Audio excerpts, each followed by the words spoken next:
ವಾರಕ್ಕೆ ಕಾಲಿಟ್ಟಿದ್ದರೂ ರಾಜ್ಯದಲ್ಲಿ ಬಿಸಿಲಿನ ತಾಪಮಾನ ಇನ್ನೂ ಕಡಿಮೆ ಆಗಿಲ್ಲ. ಕಲಬುರಗಿಯಲ್ಲಿ ಗರಿಷ್ಠ 41 ಡಿಗ್ರಿ ಸೆಲ್ಸಿಯಸ್ ಉಷ್ಣಾಂಶ ದಾಖಲಾಗಿದ್ದು, ಉತ್ತರ ಕರ್ನಾಟಕ ಭಾಗದಲ್ಲಿ ಉರಿ ಬಿಸಿಲು ಜನರನ್ನು ಕೆಂಗೆಡಿಸಿದೆ. ಮತ್ತೊಂದು ಕಡೆ ರಾಜ್ಯದ ಹಲವು ಜಿಲ್ಲೆಗಳಲ್ಲಿ ಮಳೆಯ ವಾತಾವರಣ ಮುಂದುವರೆದಿದ್ದು, ಜನರಿಗೆ ತುಸು ತಂಪಿನ ಅನುಭವ ನೀಡುತ್ತಿದೆ. ನಿನ್ನೆ ರಾಜ್ಯದ ಅನೇಕ ಭಾಗಗಳಲ್ಲಿ ಉತ್ತಮ ಮಳೆಯಾಗಿದೆ. ವಿಶೇಷವಾಗಿ ಕರಾವಳಿ ಜಿಲ್ಲೆಗಳಾದ ಉತ್ತರ ಕನ್ನಡ, ಉಡುಪಿ ಹಾಗೂ ದಕ್ಷಿಣ ಕನ್ನಡದಲ್ಲಿ ಹಲವೆಡೆ ಮಳೆಯ ಅಬ್ಬರ ಕಂಡುಬಂದಿದೆ.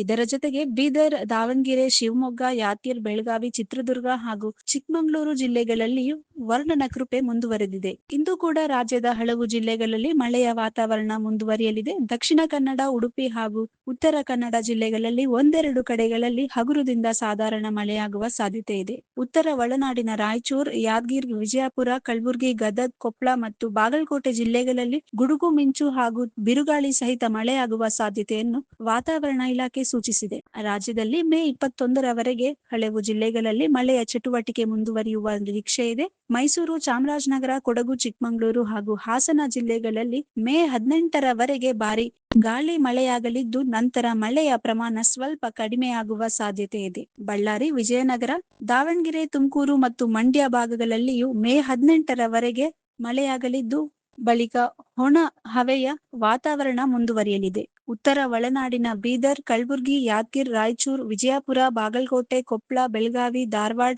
ಗದಗ ಮತ್ತು ಹಾವೇರಿ ಜಿಲ್ಲೆಗಳಲ್ಲಿ ಮೇ 18ರ ನಂತರ ಮಳೆಯ ಪ್ರಮಾಣ ತಗ್ಗಿ ಬಿಸಿಲಿನ ವಾತಾವರಣ ಹೆಚ್ಚಾಗುವ ಸಾಧ್ಯತೆ ಇದೆ. ಆದರೆ ಕರಾವಳಿ ಜಿಲ್ಲೆಗಳಾದ ಉತ್ತರ ಕನ್ನಡ, ಉಡುಪಿ ಮತ್ತು ದಕ್ಷಿಣ ಕನ್ನಡ ಭಾಗಗಳಲ್ಲಿ ಮುಂದಿನ ಕೆಲವು ದಿನಗಳವರೆಗೆ ಮಳೆ ಮುಂದುವರಿಯುವ ಸಾಧ್ಯತೆ ಹೆಚ್ಚಾಗಿದೆ. If you like this video, ಬೇಗ ಲೈಕ್ ಮಾಡಿ, ಕಾಮೆಂಟ್ ಮಾಡಿ, ಶೇರ್ ಮಾಡಿ ಹಾಗೂ ಯೋಯೋ ಟಿವಿ ಕನ್ನಡವನ್ನು ಸಬ್ಸ್ಕ್ರೈಬ್ ಮಾಡಿ.